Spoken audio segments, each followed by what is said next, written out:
வானொலியில் நீங்கள் கேட்டு மகிழ்ந்த தென்கட்சிக்கோ சுவாமிநாதன் அவர்களின் இந்த ஒரு தகவல் கதை தொகுப்பினை கேட்கலாம். ஒரு ஊர்ல ஒரு ஆள் இருந்தான். நிறைய பணம் சேர்த்தான். அவனுக்கு சம்பாதிக்க தெரியுமே தவிர செலவு பண்ண தெரியாது. மகா கஞ்சன். காசை கையில் எடுக்கவும் மாட்டான். எடுத்தா செலவு செய்ய வேண்டியிருக்குமே. அதனால இப்படியே அவன் காலத்தை ஓட்டி விட்டான். வயசாயிட்டுது. அவனுடைய மனைவி ஒரு நாள் கேட்டாங்க, இவ்வளவு நாளா நீங்க என்னை எங்கேயுமே அழைச்சிட்டு போனதில்லை, இப்போவாவது அழைச்சிட்டு போகக்கூடாதா அப்படின்னாங்க. எங்க போகணும் சொல்லுன்னா. காசிக்கு போகணும், கங்கையில் குளிக்கணும்னாங்க. இவன் பார்த்தான், இதுக்கு ஏன் அவ்வளவு தூரம் செலவு பண்ணிட்டு போகணும், நம்ம ஊர் ஆற்றுலேயே குளிக்கலாமே, இதுவும் புண்ணிய நதி தான், இங்கே குளிச்சா அங்கே குளிச்ச பலன் கிடைச்சிரும் அப்படின்னா. சரின்னு 2 பேரும் ஆத்தங்கரைக்கு போனாங்க. அன்னைக்கு ஏதோ விசேஷம், நிறைய கூட்டம், நிறைய பேர் குளிச்சுக்கிட்டு இருக்கிறாங்க. கரையில் சில புரோகிதர்கள் நின்றுக்கிட்டு இருக்கிறாங்க. குளிக்கிறதுக்கு முந்தி அவங்க கிட்ட உட்காந்தா ஏதோ மந்திரம்லாம் சொல்லுவாங்க, கொஞ்சம் காசு கொடுக்க வேண்டியிருக்கும். அதனால இவன் என்ன பண்ணான், ஆத்தங்கரையிலேயே கொஞ்சம் தூரம் போனான். ஊரை விட்டு தள்ளி வந்துட்டான். அங்கே யாருமே இல்லை. அப்பாடான்னு சந்தோஷப்பட்டான். குளிக்கலாம்னு புறப்பட்டான். இந்த நேரம் கடவுள் பார்த்தார், இந்த கஞ்சனுக்கு ஏதாவது புத்தி போகட்டணும் அப்படின்னு நினைச்சார். உடனே ஒரு புரோகிதர் மாதிரி உருவத்தை மாத்திக்கிட்டு அந்த ஆள் முன்னாடி வந்து நின்னார். அவனுக்கு அதிர்ச்சி. இங்க யாருமே இருக்க மாட்டாங்கன்னு நினைச்சா இங்கேயுமே ஒரு ஆள் வந்துட்டாரு, என்ன பண்றதுன்னு யோசனை பண்ணான். புரோகிதர் உருவத்தில் இருந்த கடவுள் சொன்னார், இதை பாருங்க, இன்னைக்கு விசேஷ நாள், நீராடுறதுக்கு முன்னாடி சுயகல்பம் பண்ணிக்கிறது ரொம்ப நல்லது அப்படின்னார். என்கிட்ட பணம் எதுவும் இல்லையேன்னா. பரவாயில்ல, அப்புறமா கொடுங்க, வாங்கிக்கிறேன். ஆனா ஒண்ணு, எவ்வளவு கொடுப்பீங்கிறத மட்டும் இப்பவே சொல்லி கொடுங்க அப்படின்னார். இவன் ரொம்ப யோசனை பண்ணான். ஒரு 10 பைசா தரேன் அப்படின்னா. சரின்னு ஒத்துக்கிட்டு எல்லா கிரியைகளையும் அவர் செஞ்சார். அதுக்கப்புறம் கணவனும் மனைவியும் ஆற்றுல குளிச்சாங்க. அவர் போயிட்டார். கொஞ்ச நாள் கழிச்சு அவன் வீட்டுக்கு வந்தார், கடனை வசூல் பண்ணுறதுக்கு. வாசலில் நின்றுக்கிட்டு இருந்த அவன் மனைவி இவரை பார்த்ததும் தயங்க ஆரம்பித்தாங்க. அந்த அம்மா கிட்ட விஷயத்த சொன்னார். அந்த அம்மா ஓடி போய் உள்ளே இருக்கிற தன்னுடைய கணவர்கிட்ட சொன்னாங்க. அவன் யோசனை பண்ணான், இப்போ வெளியில் போனால் அவனுக்கு 10 காசு கொடுக்க வேண்டியிருக்கும், அதனால் எனக்கு காய்ச்சல்னு அந்த ஆளுகிட்ட சொல்லிவிடு, இன்னொரு சந்தர்ப்பத்தில் என்னை வந்து பார்க்க சொல்லு அப்படின்னா. அந்த அம்மா போய் சொன்னாங்க. அப்படிங்களா, அப்படின்னா அவரை நான் உடனே போய் பார்க்கணுமே அப்படின்னு உள்ள நுழைய ஆரம்பித்தார். அவங்க மறுபடியும் இருங்க தான் வரேன்னு சொல்லிவிட்டு உள்ள ஓடி விஷயத்த சொன்னாங்க. இது எதுடா வம்பா போச்சு அப்படின்னு பார்த்தான். மனைவியை கிட்டத்தில் கூப்பிட்டான். இதோ பாரு, ஜன்னி கண்டு நான் இறந்து போயிட்டதா சொல்லிவிடு அப்படின்னா சொன்னாங்க. புரோகிதர் பார்த்தார். அப்படின்னா ஒரு வழியா இருந்து அவருடைய இறுதி சடங்குகளையே நானே முடிச்சுட்டு போயிடுறேன் அப்படின்னார். உள்ள இருந்தவன் யோசனை பண்ணான், அந்த ஆள் என்னை விட மாட்டான் போல இருக்கு, அதனால ஒரு சவப்பெட்டியில் என்னை வச்சு தூக்கிக்கிட்டு மயானத்துக்கு போங்க, பார்த்துக்கலாம் அப்படின்னா. புரோகிதரை விடுற மாதிரி இல்லை, கூடவே நடந்து போயிட்டு இருக்கிறார். அங்கே இறக்கி சடங்குகளை முடிச்சுட்டு தீ வைக்கிற நேரம் பொட்டிக்குள்ள இருந்த நம்ம ஆள் அலறி அடிச்சுட்டு வெளியில ஓடி வந்தான். புரோகிதர் உருவத்தில் இருந்த கடவுள் சிரிச்சார், தன்னுடைய சுய உருவத்தை காட்டினார். அதுக்கப்புறம் அவனை கூப்பிட்டு, இதை பார்ப்பா, ஏன் இப்படி அல்லாடுற, ஏதாவது வர வேணும்னா கேள் தரேன் அப்படின்னார். அவன் யோசனை பண்ணான். பகவானே, ஒரே ஒரு வரம் தான் உங்ககிட்ட கேட்கணும்னா. என்ன வேணும் கேளுன்னார். அந்த 10 பைசா தட்சணையை தள்ளுபடி பண்ணா போதும் அப்படின்னா. கடவுளும் சரின்னு சொல்லிட்டு போயிட்டார். இப்படி ஒரு கதையை சுவாமி சிவானந்தர் சொல்லியிருக்கிறார். செல்வந்தர்கள் பல பேர் இப்படித்தான் இருக்கிறாங்க. தாங்களும் அனுபவிக்க மாட்டாங்க, அடுத்தவங்களுக்கும் கொடுக்க மாட்டாங்க. இது மாதிரியான கஞ்சர்களுக்கு இந்த உலகம் இல்லை, அந்த உலகம் இல்லைங்கிறார் அவர். இந்த கதையில கடவுள் கடன் வசூலுக்கு வந்தது மாதிரி நம்ம ஊர் ஆள் ஒருத்தன் இன்னொருத்தர்கிட்ட 10 பைசா கடன் கொடுத்துட்டான். திருப்பி வாங்கறதுக்கு நடையா நடக்கிறான். கடைசியா கேட்டான், நீ எப்பதான் கடனை திருப்பி தரப்போற, அதை முடிவா சொல்லுன்னா. வர்ற வியாழக்கிழமை கண்டிப்பா கொடுத்துருவேன் அப்படின்னானா அவன். அன்னைக்கு நான் ஊர்ல இருக்க மாட்டேனே அப்படின்னானா இவன். அதனால என்ன, நானும் தான் அன்னைக்கு ஊர்ல இருக்க மாட்டேன் அப்படின்னானா. ஒரு ஊர்ல 4 நண்பர்கள் இருந்தாங்க. 4 பேரும் சோம்பேறிகள். 4 பேருக்கும் எந்த வேலையும் செய்யறதுக்கு உடம்பு வளையறதில்லை. இருந்தாலும் சோம்பேறித்தனத்துல ஒருத்தருக்கு ஒருத்தர் கொஞ்சம் வித்தியாசம் உண்டு. அதுக்கு தகுந்த மாதிரி அவங்களுக்கு பேர் அமைஞ்சு போச்சு. ஒருத்தன் 1/4 சோம்பேறி, இன்னொருத்தன் அரை சோம்பேறி, அடுத்தவன் 3/4 சோம்பேறி, கடைசி ஆளு முழு சோம்பேறி. இவங்க 4 பேரும் நண்பர்கள். அப்புறம் எப்படி காரியம் நடக்கும்? 4 பேரும் ஒரு வீதியில் அப்படியே நடந்து போய்கிட்டு இருக்கிறாங்க. நல்ல பசி. எங்கேயாவது சோறு போடுவாங்களா அப்படின்னு பார்த்துக்கிட்டே வந்தாங்க. அவங்க வந்த வழியில் ஒரு ரூபா காசு கிடந்தது தரையில். அவங்க கண்ணில் அது பட்டுது. ஆனாலும் அதை குனிஞ்சு எடுக்கணுமே, அதுக்கு சோம்பேறித்தனம். முழு சோம்பேறி பார்த்தான். பக்கத்தில் வந்துக்கிட்டு இருந்த முக்கால் சோம்பேறிக்கிட்ட சொன்னானா, டேய் அதை கொஞ்சம் குனிஞ்சு எடுறா அப்படின்னானா. அவன் என்ன பண்ணான் தெரியுமா, அதுக்கு அடுத்தபடியாக வந்த அரை சோம்பேறிக்கிட்ட சொன்னானா, டேய் நீ அதை கொஞ்சம் குனிஞ்சு எடுறா அப்படின்னானா. அவன் இவனை விட மோசம், அடுத்தவங்ககிட்ட சொல்லியிருக்கிறான். அவனும் குனியறதுக்கு தயாராக இல்லை. ஆக கூடி கடைசியில் யாருமே காசை எடுக்கலை. என்னத்துக்கு அனாவசியமாக உடம்ப வளைச்சிக்கணும் அப்படின்னு எல்லாரும் பேசாமல் வந்துட்டாங்க. அவங்க பாட்டுக்கு நடந்து வந்துக்கிட்டே இருக்கிறாங்க. எதிரில் ஒருத்தன் வாழைப்பழத்தை வண்டியில் வச்சு தள்ளிக்கிட்டே வந்தான். ரூபாய்க்கு 4 பழம்னு கூவி விற்றுக்கிட்டே வர்றான். இப்போ அந்த முழு சோம்பேறி சொன்னானா, டேய் வழியில் கிடந்ததை ரூபா, அதையாவது எடுத்துக்கிட்டு வந்திருந்தா இப்போ இந்த பழத்தை வாங்கி ஆளுக்கு ஒன்று சாப்பிட்லாமே அப்படின்னானா. ஆமாம் சாப்பிட்ருக்கலாமே அப்படின்னாங்களாம் மற்றவங்களும். ஆனாலும் திரும்பி போய் அதை எடுக்கணும்னு யாருக்கும் தோணலை. பேசாமல் சோர்ந்து போய் நடந்து வந்தாங்களாம். இருட்டி போச்சு. வழியில் ஒரு கோவில். சரி இங்கேயே படுத்து தூங்குவோம் அப்படின்னா ஒருத்தன். அதுதான் சரின்னாங்க மற்றவங்களும். அப்படியே மண்டபத்தில் படுத்துட்டாங்க. கோவில் அர்ச்சகர் வேலையெல்லாம் முடிச்சு விட்டு வெளியில் வந்திருக்காரு. இவங்கள பார்த்தாராம். ஏன் இப்படி சோர்ந்து போய் கிடக்குறீங்க அப்படின்னு விசாரிச்சிருக்காரு.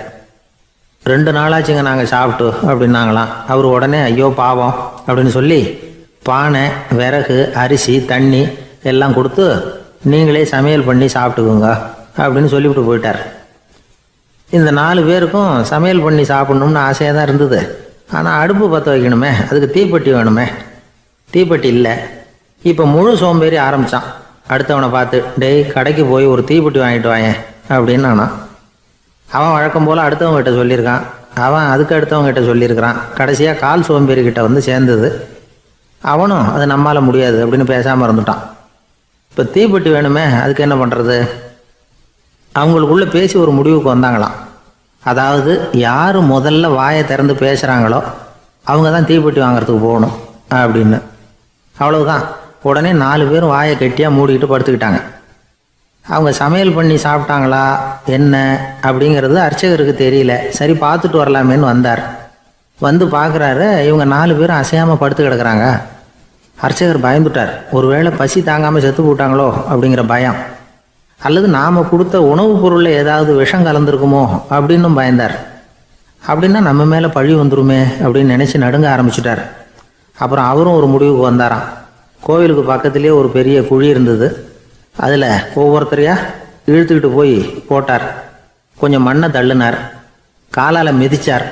அவர் மிதித்த மிதி ஒருத்தன் அடி வயத்தில் போட்டுவிட்டுது. அவன் உடனே வலி தாங்காமல் ஐயோ அம்மான்னு அலறினான். உடனே நடந்தது என்ன தெரியுமா? மற்ற 3 பேரும் துள்ளி எழுந்திரிச்சாங்களாம். அவனை பார்த்து நீ தாண்டா தீப்பெட்டி வாங்க போகணும், நீ தாண்டா வாங்க போகணும், நீ தான் சத்தம் போட்ட அப்படின்னு சொல்லி ஆரம்பிச்சிட்டாங்களாம். அர்ச்சகர் பார்த்தார். இது பேய் மாதிரி தெரியுதுன்னு நினச்சிக்கிட்டு ஒரே ஓட்டமாக ஓடி போட்டாராம். கிராமப்புறங்களில் இப்படி ஒரு கதையை சொல்கிறது உண்டு. சோம்பல்ங்கிறது நம்ம முன்னேற்றத்துக்கு பெரிய தடை அப்படிங்கிறத நாம் புரிஞ்சுக்கணும். அதுதான் இந்த கதை சொல்கிற நீதி. ஒரு பள்ளிக்கூடத்தில் ஒரு புதுமையான போட்டி நடந்துதான். அதாவது சோம்பேறித்தனத்துக்கு பரிசு. அதில் 2வது பரிசு யாருக்குன்னு அறிவித்தாங்க. ஒரு பையன் எழுந்திரிச்சு மெதுவாக நடந்து போய் பரிசை வாங்கிட்டான். அடுத்தது முதல் பரிசு யாருக்கு அப்படின்னு அறிவிச்சாங்களாம். அவன் கடைசி வரிசையிலேருந்து கத்தனானா, ஐயா அதையும் அந்த பையன் மூலமாகவே கொடுத்து அனுப்பி வச்சுருங்க, இங்கே வந்தது நான் வாங்கிக்கிறேன் அப்படின்னு நானா. என்னுடைய நண்பர் ஒருத்தர், அவருக்கு ஜாதகத்தில் நம்பிக்கை உண்டு. அவரே ஜோசியம்லாம் பார்ப்பார். என்ன சார் இந்த காலத்தில் இதையெல்லாம் நம்பிக்கிட்டு இருக்கீங்களே அப்படின்னு கேட்டால், உங்களுக்கு ஒன்றும் தெரியாது சார், இந்த உலகத்தில் ஒவ்வொருத்தரும் அவங்கவங்க செய்கிற நல்லது கெட்டதுக்கு தகுந்த பலனை அனுபவிச்சே தீரணும்பார். அது மட்டும் இல்லை, ஒருத்தன் செத்துட்டா கூட அவன் செஞ்ச பாவ புண்ணியங்கள் கூடவே போய்கிட்டு இருக்கோம் பார். அது எப்படி கூட போவோம் அப்படின்னு குதர்க்கமாக கேட்டால் அதுக்கு அவர் ஒரு கதை சொன்னார். அது ரொம்ப சுவாரஸ்யமாக இருந்தது. அது என்ன கதைன்னா, ஒரு ஊரில் ஒருத்தர் இருந்தாராம். அவர் ஜோசியம் பார்க்குறதுல ரொம்ப கெட்டிக்காரரான். ஒருத்தருடைய தலைமுடியை மட்டும் அவர்கிட்ட காட்டினா போதும், அதை மட்டும் பார்த்துட்டு அவருடைய ஜாதகத்தையே அலசி விடுவாராம். அப்பேற்பட்ட திறமை. அந்த ஆள் ஒரு சமயம் கன்னியாகுமரி கடற்கரைக்கு போயிருந்திருக்கார். அங்கே கரை ஓரமாக ஒரு மண்டை ஓடு கிடந்திருக்கு. அதை எடுத்து பார்த்துருக்கார். அந்த மண்டை ஓட்டை வச்சுக்கிட்டே அதோட ஜாதகத்தை அலசியிருக்கார். இந்த மண்டை ஓட்டுக்கு உரிய ஆசாமி வாழ்க்கையில் ரொம்ப கஷ்டப்பட்டிருக்கணும், நிறைய கஷ்டத்தை அனுபவிச்சிருக்கணும். அது தாங்க முடியாமல் தான் கடலில் விழுந்து தற்கொலை பண்ணிகிட்டு இருக்கான் அப்படிங்கிறத அவர் கணிச்சுட்டார். இருந்தாலும் இந்த மண்டை ஓடு இன்னமும் அனுபவிக்க வேண்டியது பாக்கி இருக்குது அப்படிங்கிறத அவர் உணர்ந்தாராம். அது சரி, ஒருத்தன் உயிரோடு இருக்கிற வரைக்கும் நல்லது கெட்டதை அனுபவிக்க முடியும், செத்ததுக்கு அப்புறமும் பாக்கி இருக்குன்னா அதை எப்படி அனுபவிக்கிறது? இந்த மண்டை ஓட்டுக்கு இன்னும் கொஞ்சம் பாக்கி இருக்குங்கிறது அவருக்கு புரிஞ்சதே தவிர அதோட அர்த்தம் என்னங்கிறது சரியாக விளங்கலை. சரி, இதை இன்னும் கொஞ்சம் விவரமாக ஆராய்ச்சி பண்ணுவோம் அப்படின்னு நினச்சிக்கிட்டு அதை தன்னுடைய வீட்டுக்கு எடுத்துகிட்டு போயிட்டார். அந்த மண்டை ஓட்டை ஒரு பெட்டியில் வச்சு பூட்டினார். தன்னுடைய தனி அறையில் அதை பத்திரமா வச்சுக்கிட்டார். தினமும் ராத்திரி ஆனதும் தன்னுடைய மனைவியை பார்த்து, நீ போய் பூஜை அறையில் தனியாக படுத்துக்க அப்படின்னு சொல்லிவிட்டு தினம் ராத்திரி 12 மணிக்கு பெட்டியை திறந்து அவர் பார்ப்பார். மண்டை ஓடு அப்படியே இருந்தது தவிர இன்னும் கொஞ்சம் பாக்கி இருக்குங்கிறதுக்கு அர்த்தம் அவருக்கு விளங்கலை. அந்த மண்டை ஓட்டுக்கு இன்னும் என்ன பாக்கி இருக்க போகுது? எப்படியோ ஒரு 10 நாள் போச்சு. அந்த வீட்டம்மாவுக்கு சந்தேகம் வந்துட்டுது. நம்ம வீட்டுக்காரரு நம்மளை தனியாக ஏன் தூங்க சொல்கிறார் அப்படிங்கிற சந்தேகம். உடனே பக்கத்து வீட்டு அம்மா கிட்ட விஷயத்தை சொல்லியிருக்கிறாங்க. அந்த அம்மா உடனே, நீ கவலைப்படாத, நான் கண்டுபிடிச்சி சொல்கிறேன் அப்படின்னு சொல்லிவிட்டாங்களாம். அன்னைக்கு ராத்திரியே ஜன்னல் வழியாக எட்டி பார்த்துருக்குறாங்க. இந்த ஆள் மண்டை ஓட்டை கையில் வச்சுக்கிட்டு அது திருப்பி திருப்பி பார்த்துக்கிட்டு இருக்கிறான். அதை பார்த்துட்டாங்க. மறுநாள் காலையில் அவரோட மனைவியை பார்த்தாங்க. ஏம்மா, உன் வீட்டுக்காரருக்கு நீ முதல் மனைவியா 2வது மனைவியா அப்படின்னு கேட்டாங்களாம். எனக்கு தெரிஞ்ச வரைக்கும் நான் ஒருத்தி தான் அவருடைய மனைவி அப்படின்னாங்களாம் அவங்க. அப்படி இல்லை, நீ அவருக்கு 2வது மனைவி. முதல் மனைவியின் மண்டை ஓட்டை தான் அவர் தினமும் ராத்திரியில் எடுத்து பார்த்துக்கிட்டு இருக்கிறார் அப்படின்னாங்க அடுத்த வீட்டு அம்மா. அப்படியா விஷயம் அப்படின்னு சொல்லிவிட்டு கணவன் வீட்டில் இல்லாத நேரமாக பார்த்து அந்த மண்டை ஓட்டை எடுத்து கொண்டாந்து ஒரு உரலில் போட்டு உலக்கையால் குத்தி நொறுக்க ஆரம்பிச்சிட்டாங்க. வெளியில் போயிருந்த அந்த ஆள் அப்போ தான் உள்ளே நுழைஞ்சார். மண்டை ஓடு உலக்கைக்கிட்ட குத்து வாங்கிக்கிட்டு இருக்கு. அது அனுபவிக்க வேண்டியது இன்னும் கொஞ்சம் பாக்கி இருக்குங்கிறதுக்கு அர்த்தம் எனக்கு இப்போ தான் புரிஞ்சுது அப்படின்னாராம் அவர். இந்த கதையிலேருந்து நாம் இன்னொரு நீதியையும் புரிஞ்சுக்கணும். அதாவது நம்ம வீட்டை பற்றி நமக்கு புரியாததெல்லாம் அடுத்த வீட்டுக்கு, வெளிநாட்டுக்கு போகணும்னு ஆசை. ஆனால் அவனுக்கு எந்த மொழியும் தெரியாது. இருந்தாலும் சமாளிச்சுக்கலாம்னு முடிவு பண்ணிட்டு கிளம்பிட்டான். ஏதோ ஒரு தேசத்துக்கு போய் சேர்ந்தான். அங்கே அவனுக்கு யாரையும் தெரியாது. அவங்க என்ன மொழியில் பேசிக்கிறாங்க அப்படிங்கிறது கூட புரியல. என்ன பண்ணுறதுன்னு யோசனை பண்ணிட்டு ஒரு இடத்துல நின்றுக்கிட்டு இருக்கிறான். எதிர ஒரு பெரிய கட்டடம், நிறைய பேர் உள்ளே போயிட்டு இருக்கிறாங்க. இவனும் அவங்க பின்னாடியே உள்ளே போனான். ஒரு பெரிய அறை, அலங்காரம்லாம் பண்ணி வச்சிருக்கிறாங்க. நிறைய பேர் சாப்பிட்றதுக்காக உட்காந்துருக்குறாங்க.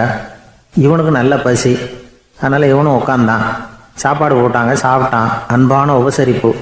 இவன் மனசு உள்ள நினச்சிக்கிட்டான், இது ஏதோ அரசருடைய அரண்மனை மாதிரி தெரியுது, இன்னைக்கு ஏதோ விருந்து நடக்குது, நல்ல வேளை நம்ம பசியும் தீர்ந்தது அப்படின்னு நினச்சிக்கிட்டே நிமிர்ந்து பார்க்குறான். சாப்பாடு பரிமாறினவன் எதிரில் ரொம்ப பணிவோட முதுக வளைச்சி வணக்கம் தெரிவித்தான். இவனும் எழுந்திரிச்சு நின்று முதுக வளைச்சி வணக்கம் தெரிவித்தான். ரொம்ப நன்றின்னா. அவன் ஒரு சீட்டை இவன் கையில் கொடுத்தான். இவன் அதை வாங்கி பார்க்குறான். என்ன எழுதியிருக்குன்னு ஒன்றும் புரியல. சரி, இந்த நாட்டில் தங்களுடைய நன்றியை சீட்டில் எழுதி தான் கொடுப்பாங்க போல இருக்கு அப்படின்னு நினச்சிக்கிட்டு மறுபடியும் நன்றின்னா. ஆனால் அவன் காசை கொடுங்கன்னா.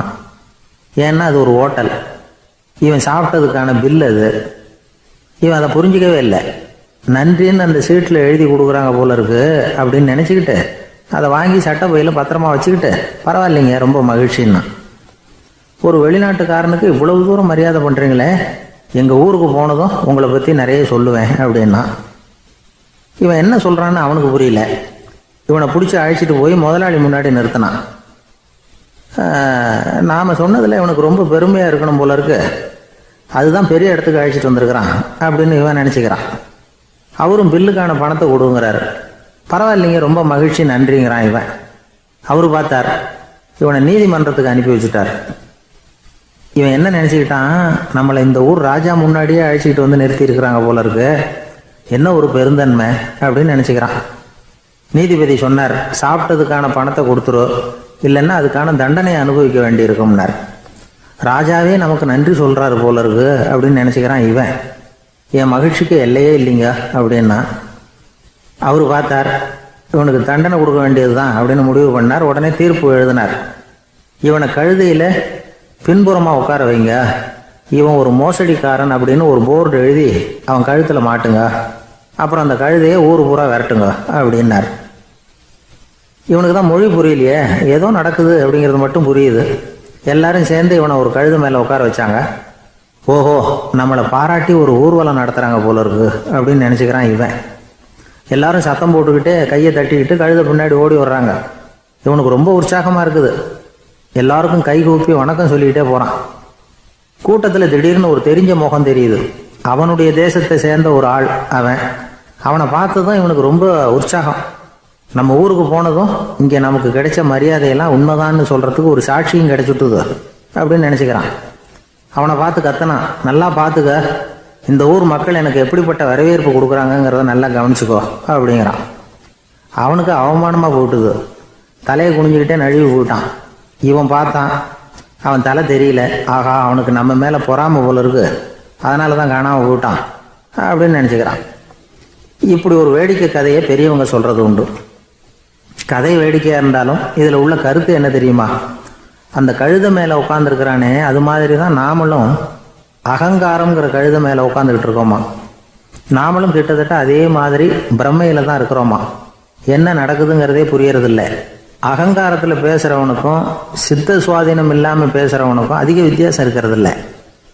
அது மாதிரி ஒருத்தன் தன்னுடைய வீட்டை சுற்றி சேற்றை வாரி அரைச்சிக்கிட்டு இருந்தானா. அந்த வழியாக வந்த ஒரு பெரியவர் அதை பார்த்துருக்கார். என்னப்பா பண்ணிகிட்டு இருக்கிற அப்படின்னு கேட்டாராம். கழுதைகளை விரட்டிக்கிட்டு இருக்கிறேன் அப்படின்னானா. இங்கே கழுதைகளே காணுமே அப்படின்னாரான் அவர். அதுதான் ஏற்கனவே விரட்டி விட்டனே அப்படின்னானா இவன். எனக்கு இது மட்டும்தான் சார் தெரியும், இதை தவிர வேறு எதுவும் தெரியாது அப்படின்னு சொல்லிக்கிட்டே காலம் தள்ளுறவங்க ரொம்ப பேர். அவங்கெல்லாம் கஷ்டப்பட வேண்டியிருக்கும். ஒருத்தர் தன்னுடைய தொழிலில் ரொம்ப கெட்டிக்காரராக இருக்கலாம். அதுக்காக எப்பவும் அதே ஞாபகத்தில் இருந்துக்கிட்டு உலகியல் அறிவு இல்லாமல் இருந்துடக்கூடாது, அது ஆபத்து. இதுக்காக நம்ம தாத்தா பாட்டிலாம் ஒரு கதை சொல்லுவாங்களே, கேள்விப்பட்டிருக்கீங்களா? ஒரு சமயம் ஒரு 4 பேர் சேர்ந்து வெளியூருக்கு பிரயாணம் போனாங்களாம். அந்த 4 பேர் எப்படி தெரியுமா? ஒருத்தர் வேதாந்தி, இன்னொருத்தர் சங்கீத வித்வான், 3வது ஆள் வைத்தியர், 4வது ஆள் ஜோசியர். இவங்க 4 பேரும் நண்பர்கள். அதனால் சேர்ந்து புறப்பட்டாங்க. வழியில் ஒரு ஊரில் தங்கினாங்க. இருட்டி போச்சு.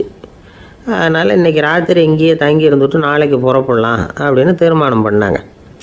சாப்பாட்டுக்கு என்ன பண்ணுறது? அங்கேயே கடத்தெருவுக்கு போய் சாமான்லாம் வாங்கியாந்து சமைச்சு சாப்பிட்லாம்னு முடிவு பண்ணாங்க. 4 பேர் இருக்கிறதுனால ஆளுக்கு ஒரு காரியமாக செய்யலாம் அப்படின்னு வேலையை பிரிச்சுக்கிட்டாங்க. வைத்தியர் கறிகாய் வாங்க போனார். வேதாந்தி எண்ணெய் வாங்க போனார். ஜோசியர் பலசரக்கு வாங்க போனார். சங்கீத வித்வானுக்கு சமைக்கிற வேலை. எல்லாம் சரி, ஆனால் நடந்தது என்ன தெரியுமா? கடைத்தெருவுக்கு காய்கறி வாங்க போனார்ல வைத்தியர், அங்கே போய் மார்க்கெட்டில் பார்த்தார். ஒவ்வொரு கறிகாயாக எடுத்து பார்த்தார். இது பித்தம், உடம்புக்கு ஒத்துக்காது, இது வாயு, உடம்பு ஒத்துக்காது அப்படின்னு ஒவ்வொன்றா தள்ளினார். கடைசியில் ஒன்றுமே தேரல, வெறுங்கையோடு திரும்பி வந்துக்கிட்டு இருக்கிறார். எண்ணெய் வாங்க போனார் வேதாந்தி, அவர் ஒரு தொன்னையில் எண்ணெயை வாங்கினார். பேசாமல் அதை எடுத்துகிட்டு வர வேண்டியது தானே, முடியல. அவருடைய வேதாந்த மூளை சிந்திக்க ஆரம்பிச்சுட்டுது. இந்த தொன்னைக்கு எண்ணெய் ஆதாரமா அல்லது எண்ணெய்க்கு தொன்னை ஆதாரமா அப்படிங்கிற ஆராய்ச்சியில் இறங்கினார். என்னாச்சு தெரியுமா? அப்படி கவுத்து பார்த்தார். வாங்கின எண்ணெய் பூராவையும் வழியில் கொட்டிவிட்டு வெறும் தொண்டையோடு சேர்ந்தார். பலசரக்கு வாங்க போனார் ஜோசியர். அவர் ஒரு வழியில் பார்த்தார். வழியில் வந்தவங்களெல்லாம் அங்கங்கே ஒரு மரத்தடியில் உட்கார வச்சு அவங்களுக்கெல்லாம் ஆர்வம் சொல்ல ஆரம்பிச்சிட்டார். அப்படி ஒவ்வொருத்தராக சொல்லி முடிச்சுட்டு கடத்தருக்கு போய் சேர்ந்தார். இவர் அங்கே போய் சேர்றதுக்குள்ளே ரொம்ப நேரம் ஆகிட்டுது. கடையெல்லாம் பூட்டி விட்டு போயிட்டாங்க. என்ன செய்கிறது? அவரும் வெறுங்கையோடு திரும்பி சேர்ந்தார். சரி, இவங்க கதை தான் இப்படி ஆச்சு. அங்கே சமைக்கிறதுக்காக உட்காந்துருந்தார் சங்கீத வித்வான்.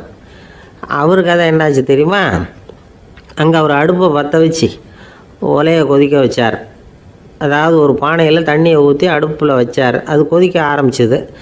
தண்ணி கொதிக்கிற சத்தம் இருக்குதுல்ல, அது இவருக்கு தாளம் போடுறது மாதிரி இருந்தது.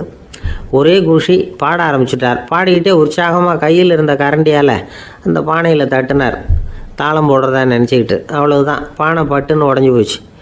தலையில் கையை வச்சுக்கிட்டு அவரும் உட்காந்துட்டார். எந்த தொழில் தெரிஞ்சாலும் சரி, அதை புத்திசாலித்தனமாக பயன்படுத்த தெரியலன்னா ஆபத்து தான். அதுக்காக தான் இந்த கதை. ஒரு பஸ்ஸு டிரைவர் ரொம்ப கெட்டிக்காரர். பஸ்ஸை ரொம்ப திறமையாக ஆபத்து இல்லாமல் ஓட்டினதுக்காக பரிசுலாம் வாங்கினவர். அவரே ஒரு படகு ஓட்டுறதுக்காக அழைச்சிட்டு போயிருக்கிறாங்க, மோட்டார் படகு. அதையும் ரொம்ப திறமையாக தான் ஓட்டிகிட்டு போயிருக்கிறாரு. நடுக்கடலில் போனதும் படகு நின்று போச்சு. மோட்டாரில் ஏதோ கோளாறு. என்ன செய்யலாம் அப்படின்னு அந்த டிரைவரை கேட்டிருக்கிறாங்க படகுல இருந்தவங்கெல்லாம். அப்போ அவர் சொன்னாராம், கவலைப்படாதீங்க, ஒன்றும் பிரச்சனை இல்லை, எல்லோரும் கொஞ்சம் கீழே இறங்கி பின்னாடி தள்ளுங்க, மோட்டார் ஸ்டார்ட் ஆகிடும் அப்படின்னாராம். ஒரு ஊரில் ஒரு ராஜா இருந்தார். அவர் ஒரு நாள் காலையில் அரண்மனையில் மேல் மாடத்தில் வந்து நின்றுக்கிட்டு இருந்தார். அப்போ ஒரு ஆள் வீதியில் ரொம்ப வேகமாக ஓடிக்கிட்டு இருக்கான். அதை ராஜா கவனித்தார். அவன் மனசில் ஏதோ ஒரு தவிப்பு இருக்குங்கிறத புரிஞ்சுக்கிட்டார். உடனே அரண்மனை சேவகர்களை கூப்பிட்டார். அந்த ஆளை இங்கே அழைச்சிட்டு வாங்க அப்படின்னார். இவங்க ஓடி போய் அந்த ஆளை அழைச்சிட்டு வந்தாங்க. மன்னர் முன்னாடி நிறுத்தினாங்க. மன்னர் அவனை நிமிர்ந்து பார்த்தார். எதுக்காக இவ்வளவு வேகமாக ஓடிக்கிட்டு இருக்கிற அப்படின்னு கேட்டார். இதுக்கு அவன் சொன்னான், மன்னா, நம்ம கோட்டையின் வடக்கு வாசல் இருக்கு இல்லையா, அது ஓரமாக ஒரு பெரிய பாறாங்கல் கிடக்கு. அதுக்கு அடியில் நான் ஒரே ஒரு வெள்ளி நாணயத்தை புதைச்சி வச்சிருக்கேன். அது இப்போ எனக்கு தேவைப்படுது. என்னுடைய மனைவிக்கு ஒரு பரிசு வாங்கி கொடுக்க வேண்டியிருக்கு. அதுக்காக தான் அவசரமாக ஓடிக்கிட்டு இருக்கிறேன் அப்படின்னா. மன்னர் யோசனை பண்ணார். அப்புறம் சொன்னார், அதுக்காகவா இப்படி ஓடுற? பரவாயில்ல, அதை பற்றி கவலைப்படாத. நான் உனக்கு 10 வெள்ளி காசுகள் தர்றேன், வாங்கிட்டு திரும்பி போ அப்படின்னார். இவன் தலையை சொரிஞ்சான்.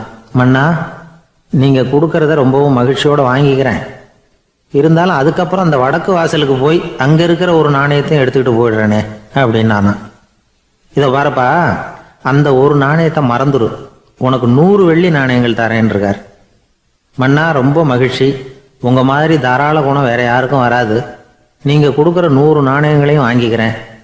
இருந்தாலும் வடக்கு வாசலுக்கு போய் அதையும் எடுத்துக்கிட்டா 101 ஆகிடுமே அப்படின்னானா.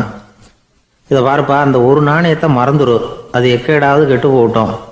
நான் உனக்கு 100 பொற்காசுகள் தரேன், அதையாவது வாங்கிட்டு வந்த வழியிலேயே திரும்பி போடுன்னாரான். தங்க நாணயங்களே தரேன்னு சொல்கிறீங்க, தாராளமாக வாங்கிக்கிறேன். இருந்தாலும் வடக்கு வாசலுக்கு போய் அப்படின்னு மறுபடியும் ஆரம்பித்தான். அரசர் வந்து பொறுமை இழந்துட்டார். கடைசியாக ஒரு முடிவுக்கு வந்துட்டார். இதை பாருப்பா, உனக்கு என்னுடைய ராஜ்யத்திலேயே பாதியை கொடுத்துட்றேன், அப்படியாவது திருப்தியாக திரும்பி போ அப்படின்னாராம். மன்னா, உங்களுடைய பெருந்தன்மைக்கு ஈடு இணையே கிடையாது. தேசத்திலேயே பாதி பிரித்து கொடுக்குறேன்னு சொல்கிறீங்க, அதனால் உங்ககிட்ட ஒரு சின்ன வேண்டுகோள் அப்படின்னானா. சொல்லுன்னாராம் மன்னர் ஆர்வமா. இவன் மெதுவாக ஆரம்பித்தான். அப்படி இந்த ராஜ்யத்தை 2ஆக பிரிக்கிறப்போ அந்த வடக்கு வாசல் இருக்கிற பக்கத்தை என்கிட்டயே கொடுத்துருங்கோ அப்படின்னானா. மன்னர் அசந்து போயிட்டார். இந்த கதை எதுக்காகன்னு கேட்டால், மனம்ங்கிறது ஒரு குரங்குங்கிறத புரிஞ்சுக்கிறதுக்காகத்தான். உன்னை பிடிச்சிக்கிட்டா லேசில் விடாது. அப்படிப்பட்ட மனசை அறிவு தான் வழி நடத்தணும். அதில் தான் வாழ்க்கையின் வெற்றி அடங்கியிருக்குது. ஒரு சின்ன பையன் தெருவில் அழுதுகிட்டு இருந்தான். ஏன்பா அழுவுறேன்னு ஒரு பெரியவர் கேட்டார். 1 ரூபா காசை இங்கே தொலைச்சுட்டேன் அப்படின்னா. சரி, அதுக்காக அழாத, அதுக்கு பதிலாக 10 ரூபா தரேன், இந்தா வச்சுக்கோன்னு கொடுத்தாரு. அந்த 10 ரூபாயை வாங்கி சட்டப்பையில் போட்டுக்கிட்டு அதை விட அதிகமாக சத்தம் போட்டு அழ ஆரம்பிச்சுட்டான். மறுபடியும் ஏன்டா அழறேன்னு கேட்டார் பெரியவர். அந்த 1 ரூபாயும் கிடச்சிட்டுதுன்னா இப்போ என்கிட்ட 11 ரூபா இருக்குமே, இப்போ 10 ரூபா தானே இருக்குது அப்படின்னு சொல்லிவிட்டு அழறான். ஒரு ஊரில் ஒரு இளைஞன் இருந்தான். ஒரு நாள் அவன் ஒரு குருவை தேடிக்கிட்டு புறப்பட்டான். ஊரை விட்டு வெளியில் போனான். போகிற வழியில் ஒரு காடு. அந்த காட்டில் ஒரு மரத்தடியில் ஒரு பெரியவர் உட்காந்துருக்கிறார். அமைதியாக மௌனமாக அவர் அமர்ந்திருக்கிறார். இந்த பெரியவரை விசாரிக்கலாம், குருவை தேடி கண்டுபிடிக்கிறதுக்கு இவர் ஏதாவது ஒரு வழி சொல்லி கொடுப்பார் அப்படின்னு நினச்சிக்கிட்டு அவர் நெருங்கினான். ஐயா, எனக்கு ஒரு குரு தேவை, எங்கே கிடைப்பார்? அவரை எப்படி அடையாளம் கண்டுபிடிக்கிறது? அதை பற்றி ஏதாவது விவரம் சொன்னீங்கன்னா நான் கண்டுபிடிச்சிக்குவேன் அப்படின்ட்டுருக்கான். பெரியவர் நிமிர்ந்து பார்த்தார். தம்பி, அது ரொம்ப சுலபம். அவர் வயசானவராக இருப்பார், என்னை விட சுமார் 30 வயசு அதிகமாக இருக்கும். அவர் ஒரு மரத்தடியில் தான் உட்காந்துருப்பார் அப்படின்ட்டுருக்கான். சரிங்க பெரியவரே, அது என்ன மாதிரியான மரம், எப்படி இருக்கும் அப்படின்னு கேட்டிருக்கான். பெரியவர் அந்த விவரங்களையும் சொல்லியிருக்கிறாரு. அது மட்டும் இல்லை, சந்திக்கிற நாள், நேரம், வினாடி முதற்கொண்டு எல்லா விவரங்களையும் துல்லியமாக சொன்னாராம். இவ்வளவு விவரங்களை இவரால் எப்படி சொல்ல முடியுது அப்படின்னு இவனுக்கு ஆச்சரியம். இருந்தாலும் அந்த பெரியவர் கடைசியாக ஒரு விவரம் சொன்னார். அது என்ன தெரியுமா? எப்படியும் நீ அவரை சந்திக்கிறதுக்கு ஒரு 30 வருஷம் ஆகும் அப்படின்னு சொல்லிவிட்டாராம். ரொம்ப நன்றிங்க பெரியவரே அப்படின்னு சொல்லிவிட்டு அந்த இளைஞன் புறப்பட்டுருக்கான். இப்போ அவனுக்கு குரு பற்றின விவரம் எல்லாம் கிடச்சிட்டுது, சந்திக்கிற நேரமும் தெரிஞ்சுட்டுது. ஆனால் 30 வருஷம் அவரை தேடி அலைய வேண்டியிருக்குமே. அவன் தேட ஆரம்பித்தான். காடு மலை எல்லாம் சுற்றி அலைஞ்சான். பல வருஷங்கள் தேடினான். அழுத்து போயிட்டான். கடைசியில் அவனுக்கும் வயசாகிட்டுது. கடைசியில் தன்னுடைய சொந்த ஊருக்கே திரும்பி போய்கிட்டு இருந்தான். அங்கே ஒரு மரத்தடியில் அவன் தேடிக்கிட்டு இருந்த குருநாதர் கிடைச்சார். யார் அவருன்னா, 30 வருஷத்துக்கு முன்னாடி வழி சொல்லி கொடுத்தாருல அதே பெரியவர். அவருக்கு இப்போ 30 வயசு அதிகமாக இருந்தது. அதே மரம். அன்னைக்கு பெரியவர் சொன்ன அடையாளம் இப்போ பொருத்தமாக இருந்தது. இப்போ அந்த பெரியவர் சொன்னார், சரியாக வந்து சேர்ந்துட்டேன், வா, உனக்காக தான் நான் இவ்வளவு காலமும் காத்துக்கிட்டு இருந்தேன் அப்படின்னாரான். என்ன சொல்கிறீங்கன்றிருக்கான். 30 வருஷத்துக்கு முன்னாடி என்கிட்ட வந்தியே, அப்போவே என் காலம் வந்து முடிஞ்சு போயிருந்தது. அப்போவே என்ன உனக்கு அடையாளம் தெரியல, அதனால் இவ்வளவு காலம் உனக்காக காத்துட்ருக்கும்படி ஆயிட்டுது அப்படின்னாராம். ஐயா, அப்போவே நீங்கள் சொல்லியிருக்கலாமே, இதுதான் 30 வருஷம் கழித்து நீ சந்திக்க போகிற இடம், நான் தான் உன்னுடைய குரு அப்படின்னு சொல்லியிருக்கலாமே அப்படின்ட்டுருக்கான். அந்த பெரியவர் சிரிச்சுக்கிட்டே இதுக்கு பதில் சொன்னாராம். நான் எவ்வளவோ விவரமாக தான் சொன்னேன், நீ சரியாக புரிஞ்சிக்கல. காரணம், அப்போது நீ போதுமான அளவுக்கு பக்குவம் பெற்றிருக்கவில்லை. அதனால் புரியும் சக்தி இல்லாமல் போயிட்டுதப்போ 30 ஆண்டு காலம் நீ அலைஞ்சி தெரிஞ்சிருக்கிற. அது காரணமாக இப்போ உனக்கு அந்த பக்குவம் வந்துட்டுது. அதனால தான் அடையாளம் காண முடிஞ்சது, நானே உன்னுடைய குரு அப்படின்னாராம். இதுலேருந்து என்ன தெரியுதுன்னா, ஆன்மீகத்தில் மாணவனாக சேர்றதுக்கு கூட ஒரு பக்குவத்தன்மை தேவைப்படுது. ஒரு பெரிய ஞானி, அவர்கிட்ட ஒரு சீடனாக இருக்க ஒருத்தன் வந்தான். எதிரில் நின்னான்.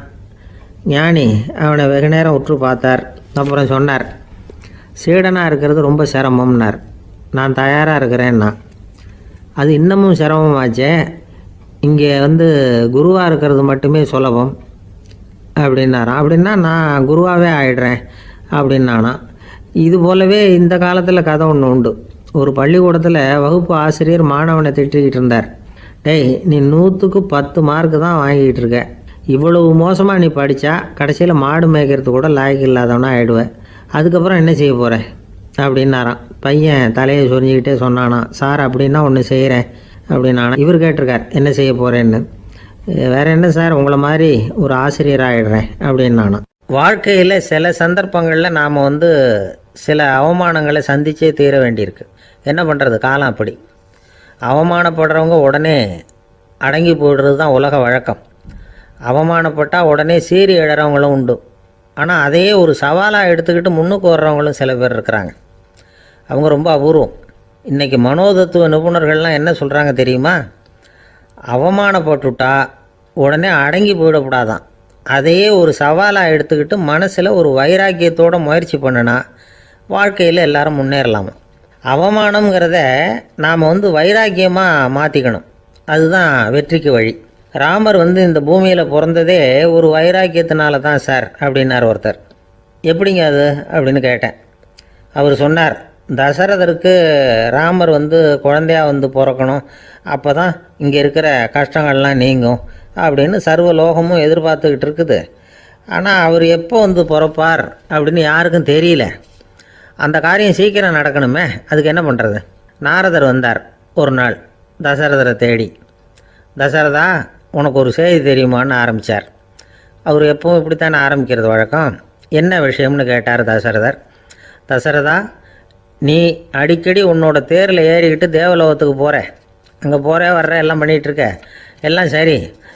தேவலோகத்துலேயும் உன்னை நல்லபடியாக தான் வரவேற்கிறாங்க. தேவேந்திரன் உன்னை பிரியமாக அழைச்சிட்டு போய் தன்னுடைய அரியாசனத்திலேயே தனக்கு பக்கத்திலேயே உட்கார வைக்கிறான். நீயும் சந்தோஷமாக உட்காந்து பேசிவிட்டு வந்துடுற. ஆனால் நீ இங்கே வந்ததுக்கு அப்புறம் அங்கே என்ன நடக்குது தெரியுமா உனக்கு அப்படின்னாரான் நாரதர்.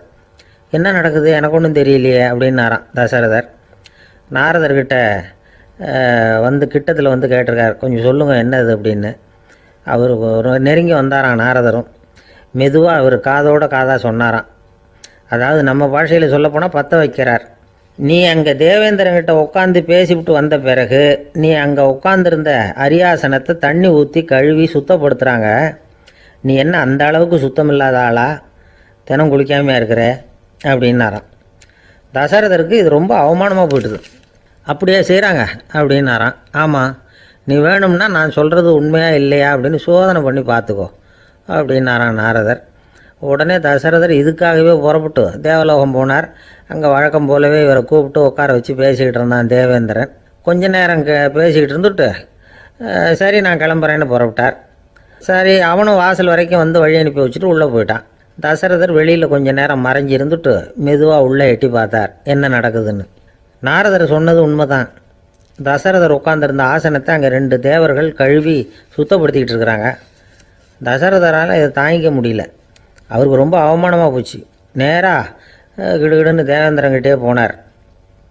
நான் உட்காந்துருந்த இருக்கையே சுத்தம் பண்ணுறியே, நான் என்ன அந்த அளவுக்கு பாவியா அப்படின்னு கேட்டார். ரொம்ப கோபமாக கேட்டார். தசரதரே, மனுஷனுக்கு 3 கடன்கள் உண்டு. தேவ கடன், ரிஷி கடன், பித்ரு கடன். இதை தீர்க்காதவன் பாவியாகிறான். இதில் மகனை பெறுவதால் தான் பித்ரு கடன் தீரும். உனக்கு மகன் கிடையாது, அதனால் நீ பாவியாகிற. பாவி உட்காந்துருந்த இடம்ங்கிறதுனால அதை சுத்தம் செய்ய வேண்டியது எங்கள் கடமை அப்படின்னு நானும் தேவேந்திரன். இந்த இடத்துல தசரதருக்கு ஏற்பட்ட அவமானம் ஒரு வைராக்கியமாக மாறிச்சு. தேவேந்திரனே கேட்டுக்கோ, ஒரு மகனை பெற்ற பிறகு தான் இந்த சபையில் மறுபடியும் அடி எடுத்து வைப்பேன் அப்படின்னு சொல்லிவிட்டு போயிட்டாராம். போய் புத்திர காமேஷ் யாகம் பண்ணார். புத்திரர்கள் பிறந்தார்கள். இந்த கதையில் உள்ள கருத்து என்னென்னா, தேவேந்திரன் தசரதரை அப்படி அவமானப்படுத்தலைன்னா அவருக்கு இப்படி ஒரு வைராக்கியம் பிறந்திருக்குமா? யோசித்து பார்க்கணும். நமக்கு ஏற்படுகிற சில அவமானங்களையும் வைராக்கியமாக மாற்றிக்குவோம். அப்படி மாற்றிக்கிட்டோம்னா வாழ்க்கையில் முன்னேறலாம். நம்ம ஆளுங்க சில பேர் அவமானத்தை வைராக்கியமாக மாற்றிக்கிறது எப்படி தெரியுமா?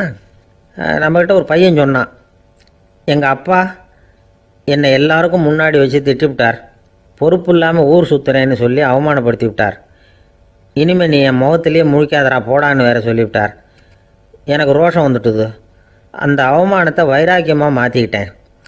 அன்னையிலேருந்து அவர் முகத்திலேயே முழிக்கிறது இல்லை அப்படின்னா. அப்படியான்னு கேட்டோம். ஆமாங்க, அவர் வீட்டில் இல்லாத நேரமாக பார்த்து உள்ளே சமையல் கட்டுக்கு போய் சாப்பிட்டுட்டு நைஸாக வெளியில் வந்துடுவேன் அப்படிங்கிறான். இமயமலை அடிவாரத்தில் ஒரு மடம். அங்கே ஒரு சன்னியாசி இருந்தார். அவர்கிட்ட ஒருத்தர் வந்தார். சுவாமி, ஆசையை உதற நினைக்கிறேன், முடியல, ஒட்டிக்கிட்டே வருது அப்படின்னாராம். இப்படி உட்கார ஒரு கதை சொல்கிறேன் அப்படின்னு சொல்லி அவர் சொல்ல ஆரம்பித்தாராம். அவர் சொன்ன கதை என்னென்னா, ஒரு ஊரில் ஒரு ஆள் இருந்தான். அவன் பேர் குப்புசாமி. அவன்கிட்ட எப்பவும் ஒரு பழைய தொப்பி இருக்கும், விடவே மாட்டான். அதனால் அவனை எல்லோரும் தொப்பி சாமி அப்படின்னு தான் கூப்பிடுறது வழக்கம். ஒரு புது தொப்பி வாங்கிக்கப்படாதாப்பா அப்படின்னு நண்பர்கள்லாம் சொல்லி பார்த்தாங்க. பணத்துக்கு எங்கே போவேன் அப்படின்னு விட்டானான். பணம் வச்சுருக்கான், செலவு பண்ண மனசு வரல. மகா கஞ்சன். பழைய பாட்டில்கள்லாம் வாங்கி விற்றுக்கிட்டு இருந்தான். அப்படி ஒரு தடவை பழைய கண்ணாடி சாமான்களை ஏலத்தில் எடுத்தப்போ அதில் ஒரு அருமையான சென்ட்டு பாட்டில் கிடச்சிது. உடனே ஒரு ஐடியா பண்ணான். அந்த சென்ட்டை சின்ன சின்ன பாட்டில்களில் அடைச்சி ஜன்னல் ஓரமாக அடுக்கி வச்சுட்டான். அதை விற்றா நிறைய பணம் கிடைக்குமே. அதனால் இதுக்கு இடையில் ஒரு நாள் அவன் அப்படியே உட்காந்துருந்தான். அந்த நேரம் நண்பன் வந்தான். ஏண்டா, உன் பழைய தொப்பியை மாற்றப்படாதா? ஊரில் எல்லோரும் கேலி பேசுகிறாங்களே உன்னை தொப்பி சாமின்னு அப்படின்னு சொல்லி கேட்டிருக்கான். இந்த சென்ட்டு பாட்டில் விற்றதும் பணம் வரும், அதுக்கப்புறம் பார்க்கலாம் அப்படின்னு நானா இவன். சரி வா, நீச்சல் குளத்துக்கு போயிட்டு வருவோம் அப்படின்னு கூப்பிட்ருக்கான் நண்பன். 2 பேரும் போனாங்க. அதே நேரம் அந்த ஊர் நீதிபதியும் அங்கே குளிக்க வந்தாராம். அவர்கிட்ட இருந்தது விலை வசந்த ஒரு புது தொப்பி. அதை அங்கே இருந்த ஸ்டாண்டில் மாட்டிவிட்டு குளிக்க போனார். இதுக்கிடையில் குப்புசாமி குளிச்சுட்டு வந்தான். அவனுடைய பழைய தொப்பியை காணலை. அந்த புது தொப்பியை பார்த்தா இது நண்பனுடைய வேலை தான் அப்படிங்கிறதாக புரிஞ்சுக்கிட்டு அதை எடுத்து மாட்டிகிட்டு வந்துட்டான். நீதிபதி குளிச்சுட்டு வந்து பார்க்குறாரு, தொப்பியை காணும். போலீஸில் புகார் கொடுத்தார். அவங்க தேடினாங்க. ஒரு மூலையில் பழைய தொப்பி கிடச்சிது. அடடா, இது நம்ம குப்புசாமியோட தொப்பி இல்லையா அப்படின்னு நானா ஒருத்தன். உடனே அவன் வீட்டுக்கு தேடிட்டு போயிருக்காங்க. அங்கே போய் பார்த்தா புது தொப்பி அங்கே இருக்குது. உடனே அவனுக்கு 1000 ரூபா அபராதம் போட்டாங்களாம். அவன் பணத்தை கட்டிவிட்டு ரொம்ப எரிச்சலோடு வீட்டுக்கு வந்தான். பழைய தொப்பி கண்ணில் பட்டது. மறுபடியும் உன்னால் தானே எனக்கு 1000 ரூபா நஷ்டம் அப்படின்னு சொல்லி அதை எடுத்துக்கிட்டு அப்படி போயிருக்கான். அந்த ஊர் குளத்தில் வீசி எரிஞ்சிட்டு வந்துட்டான். அது மீன் பிடிக்கிற ஒருத்தன் கையில் சிக்கிச்சு. அவன் வர்ற வழியில் அதை எடுத்து வேகமாக வீசி எறிஞ்சான். அது நேராக குப்புசாமி வீட்டு ஜன்னல் வழியாக உள்ளே இந்த சென்ட்டு பாட்டில்கள் மேலே விழுந்து எல்லாம் உடஞ்சி நொறுங்கி போச்சு. குப்புசாமி பார்த்தான். தோட்டத்தில் ஆழமாக ஒரு குழியை வெட்டினான். அந்த தொப்பியை போட்டான், மூடிவிட்டான். இதை அடுத்த வீட்டுக்காரன் பார்த்தான். ஏதோ புதையல் தான் வச்சுருக்கான் போல இருக்குன்னு நினச்சான். போலீஸில் போய் புகார் கொடுத்துட்டான். மறுபடியும் போலீஸ் குழியை தோண்டினாங்க. பழைய தொப்பி மறுபடியும் வெளியில் வந்தது. எல்லோரும் சிரிக்கிறாங்க. அன்னைக்கு ராத்திரியே அந்த தொப்பியை எடுத்துக்கிட்டு நேராக புறப்பட்டான். ஒரு கல்லில் அதை சேர்த்து கட்டி குடிநீர் தொட்டி இருக்கும்ல, அதில் போட்டுட்டு வந்துட்டான். இனிமேல் என்ன பண்ணும் பார்ப்போன்னு. ஒரு நாள் திடீர்னு குழாயெல்லாம் அடைப்பட்டு போச்சு. மாநகராட்சி அலுவலர்கள் வந்து என்னன்னு பார்த்தா அந்த பழைய தொப்பி குழாயை அடைச்சிக்கிட்டு இருக்குது. இது குப்புசாமியோட தொப்பிங்கிறது தான் எல்லாருக்கும் தெரியுமே. உடனே குடிநீரை வந்து பாழாக்கணத்துக்காக குப்புசாமிக்கு கோர்ட்டு 2500 ரூபா அபராதம் போட்டுவிட்டுது. அதையும் கட்டிவிட்டு வெளில வந்தான். கடைசியாக முடிவு பண்ணான். ஒரு நெருப்பு குச்சியை கிழிச்சான், தொப்பியை கொளுத்தினான், எரிஞ்சுது. எடுத்து வெளில எரிஞ்சான். கொஞ்ச நேரத்தில் தீ அணைப்பு படம் வந்துட்டுது. ஆமாம், இவன் எடுத்து எரிஞ்சது வெளியில் விழுந்து வீட்டு கூரையே பற்றிக்கிட்டு எரிய ஆரம்பிச்சுட்டுது. அவனோட பணத்தாசையும் அதோடு சேர்ந்து எரிஞ்சு போச்சான். இப்படி ஒரு கதை. இந்த கதையை சொல்லி முடித்தார் அந்த இமயமலை அடிவாரத்தில் இருந்த சன்னியாசி. இப்போ அந்த குப்புசாமி எங்கே இருக்கிறான்னு கேட்டார் எதிரில் இருந்தவர். இதோ உன் எதிரிலே இருக்கிறான், நான் தான் அந்த குப்புசாமி அப்படின்னாரான் அந்த சன்னியாசி. அந்த குப்புசாமி கிட்ட இருந்தது மாதிரி ஒரு பழைய தொப்பி நம்ம ஒவ்வொருத்தர்கிட்டையும் உண்டு. அதை எப்படி தொலைக்கிறதுன்னு தெரியாமல் தடுமாறிக்கிட்டு இருக்கிறோம். அது என்ன தொப்பிங்கிறீங்களா? அதுதான் நம்மை சூழ்ந்திருக்கிற மாயை அப்படிங்கிறார் சுவாமி சின்மயானந்தர். மெய்ஞானம் கிடைக்கிறப்போ மாயை வந்து எரிஞ்சு போகும் அப்படிங்கிறது அவருடைய கருத்து. நம்மால் ஒருத்தர் வேகமாக ஓடி வந்தார். காலில் மாட்டியிருந்த பழைய செருப்பு ரெண்டையும் ஆவேசமாக தூக்கி ஒரு கிணத்துல போட்டுட்டு வெறுங்காலோடு நடந்து வந்துக்கிட்டு இருக்கிறார். ஏன் அப்படி பண்ணீங்க அப்படின்னு கேட்டோம். அந்த செருப்புக்கு சொந்தக்காரன் வந்து பின்னாடி வந்துக்கிட்டு இருக்கிறான், அதனால் அப்படி பண்ணேன் அப்படிங்கிறார் இவர். காசியில் இருக்கிற கடவுள் காசி விஸ்வநாதர், அங்கே இருக்கிற தேவி காசி விசாலாட்சி. இவங்க 2 பேரும் ஒரு நாள் பேசிக்கிட்டு இருந்தப்போ கடவுள் சொன்னார், இந்த மனிதர்களை நாம் ரொம்பவும் நம்பிக்கையோடு தான் படைச்சிருக்கிறோம். இருந்தாலும் அவங்களுக்கு தான் நம்பிக்கை இல்லை, எதுலேயும் ஒரு உண்மையான நம்பிக்கை இல்லாமல் வாழ்ந்துக்கிட்டு இருக்கிறாங்க அப்படின்னார். என்ன அப்படி சொல்கிறீங்க? அதை பாருங்கள், எவ்வளவு பேர் காசியை தேடிட்டு வந்து கங்கையில் குளிச்சுக்கிட்டு இருக்கிறாங்க. அவங்களெலாம் நம்பிக்கை இல்லைன்னா இவ்வளவு தூரம் தேடிட்டு வந்து இங்கே குளிப்பாங்களா அப்படின்னு நாங்கள் தேவி. சரி, அதை சோதித்து பார்க்கலாம் அப்படின்னு 2 பேரும் முடிவு பண்ணிக்கிட்டாங்க. உடனே ஒரு திட்டம் போட்டாங்க. அது எப்படின்னா, நாம் 2 பேருமே பக்தர்கள் மாதிரி உருவத்தை மாற்றிக்கிட்டு கங்கை கரைக்கு போக வேண்டியது. நான் வந்து கங்கையில் இறங்கி குளிக்கிறேன். கொஞ்ச நேரத்தில் சுழலில் மாட்டிக்கிட்டது மாதிரி நடிக்கிறேன். நீ உடனே கரையிலேருந்து சத்தம் போடும், என்னோடய வீட்டுக்காரரை யாராவது காப்பாற்றுங்களேன்னு சத்தம் போடும். அதோடு இன்னொன்று சொல்லு, யாராவது ஒரு புண்ணிய ஆத்மா அவர்கிட்ட போய் அவருடைய முடியை பிடிச்சி இழுக்கணும். அப்படி ஒரு சாபம் இருக்குது எங்களுக்கு. புண்ணிய ஆத்மா, அதாவது எந்த பாவமும் செய்யாத இல்லாத ஒருத்தர் தான் அவரை காப்பாற்ற முடியும்.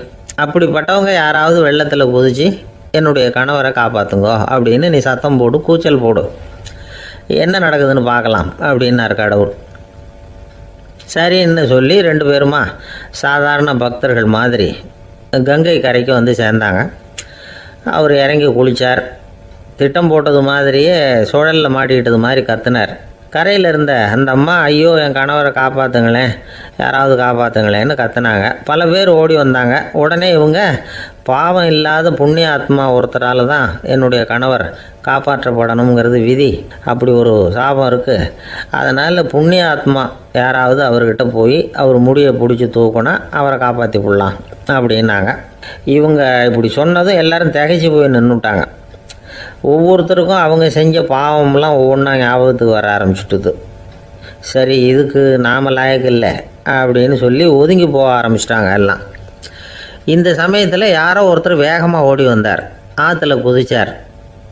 அவர்கிட்ட போனார், முடியை பிடிச்சார், தூக்குனார், அவரை காப்பாற்றி கரைக்கு கொண்டுட்டு வந்துட்டார். அப்படி காப்பாற்றின அந்த ஆளை இவங்க 2 பேரும் தனியாக கூப்பிட்டுக்கிட்டு ஒரு மண்டபத்துக்கு வந்துட்டாங்க. வந்து விசாரிக்கிறாங்க. நீ யாரப்பா அப்படின்னு கேட்குறாங்க.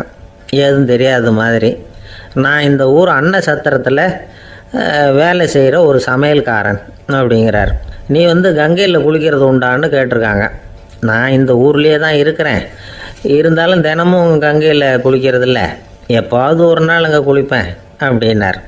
கங்கையில் மூழ்கி எழுந்திரிச்சா பாவம்லாம் தொலையும்னு சொல்கிறாங்க. அப்படி இருக்கிறப்போ அங்கே இன்றைக்கி கங்கையில் குளிச்சுக்கிட்டு இருக்கிறவங்கெல்லாம் தங்களை வந்து புண்ணிய ஆத்மாவாக நினைக்கல. கங்கையில் குளிக்காத நீ உன்னை வந்து புண்ணிய ஆத்மாவாக நினச்சி என்னை காப்பாற்ற வந்திருக்கிற, அது எப்படி அப்படின்னு கேட்டார். அதுக்கு அந்த ஆள் சொல்கிறான், கங்கையில் குதித்ததுக்கு அப்புறம் தானே உங்களை காப்பாற்ற போகிறோம். அப்படி குதிக்கும் பொழுது என்னுடைய பாவம்லாம் போயிருக்கும்ல, நான் புண்ணிய ஆத்மாவாக ஆயிருப்பேனே, அதனால தான் துணிஞ்சு வந்து உங்களை காப்பாற்றினேன் அப்படின்னா. கடவுளும் தேவியும் அவனுக்கு வந்து காட்சி கொடுத்தாங்களாம். இப்படி ஒரு கதை உண்டு. அதாவது கங்கையில் குளிச்சுக்கிட்டு இருக்கிறவங்களுக்கே தங்களுடைய பாவம் போகுங்கிற நம்பிக்கை பரிபூர்ணமாக இல்லை. குளிக்காத ஒருத்தனுக்கு அந்த நம்பிக்கை இருந்தது. அதனால் அவனால் கடவுளை பார்க்க முடிஞ்சது. கடவுளை வந்து நாமளும் பார்க்க முடியுமா முடியாதா அப்படிங்கிற குழப்பம்லாம் நமக்கு வேண்டியதில்லை. நம்பிக்கையோடு வாழணுங்கிற உண்மையை மட்டும் இந்த கதையிலேருந்து புரிஞ்சுக்கிட்டால் போதும். ஏன்னா இந்த கதையை கேட்டுட்டு ஒரு நண்பன் குதர்க்கமாக ஒரு கேள்வி கேட்டான். ஏன் சார் கங்கையில் குளித்தா பாவம் போயிடும்னு சொல்கிறீங்களே, நான் எனக்கு வேண்டாத ஒருத்தனை அழைச்சிட்டு போய் கங்கையிலேயே தள்ளி விட்டுட்டு அதுக்கப்புறம் அங்கேயே முழுக்க போட்டுட்டு நான் செஞ்ச பாவத்தை வந்து அதுலேயே கழுவி விட்டுட்டு மறுபடியும் உங்ககிட்ட வந்துடுறேன்னு வச்சுக்கோங்க, நீங்கள் என்னை வந்து புண்ணிய ஆத்மான்னு ஏற்றுக்குவீங்களா அப்படிங்கிறான். ஆள் கொஞ்சம் ஆசைந்தான், நம்மளே அங்கே அழைச்சிட்டு போனாலும் போயிடுவான். சங்கீத வித்வான்களில் பல வகை உண்டு. சில குறிப்பிட்ட ராகங்களை பாடுறதில் அவங்களுக்கு பெருமை வர்றது உண்டு. ஆனால் ஒருத்தர் இருந்தார், அவரால் ஒரு ராகத்துக்கே பெருமை வந்தது. அந்த ராகத்தை அவர் வாசித்து கேட்கணும் அப்படின்னு சொல்லுவாங்க. அது என்ன ராகம்னா தோடி ராகம். சரி, அந்த வித்வான் யாருன்னா அவர் தான் திருவாவடுதுறை ராஜரத்னம் பிள்ளை. பேராசிரியர் கல்கி ஒரு சமயம் தம்முடைய பத்திரிகையில் எழுதினாராம். அதை அப்படியே படிக்கிறேன் கேளுங்களேன். ஆகா, ஸ்ரீ ராஜரத்னம் பிள்ளையின் தோடி ஆலாபனையை முதலில் கேட்டபோது அவருடைய கற்பனையை விட்டு தள்ளுங்கள். நம்முடைய மனதில் என்னென்ன இன்பமயமான கற்பனைகள் எல்லாம் உதித்தன.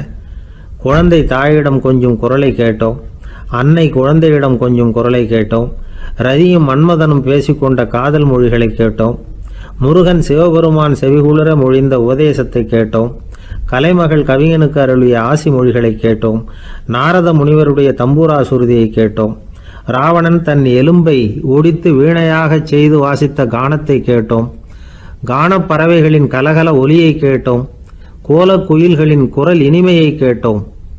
இப்படிலாம் வந்து பேராசிரியர் கல்கி விமர்சனம் எழுதியிருக்கிறார்.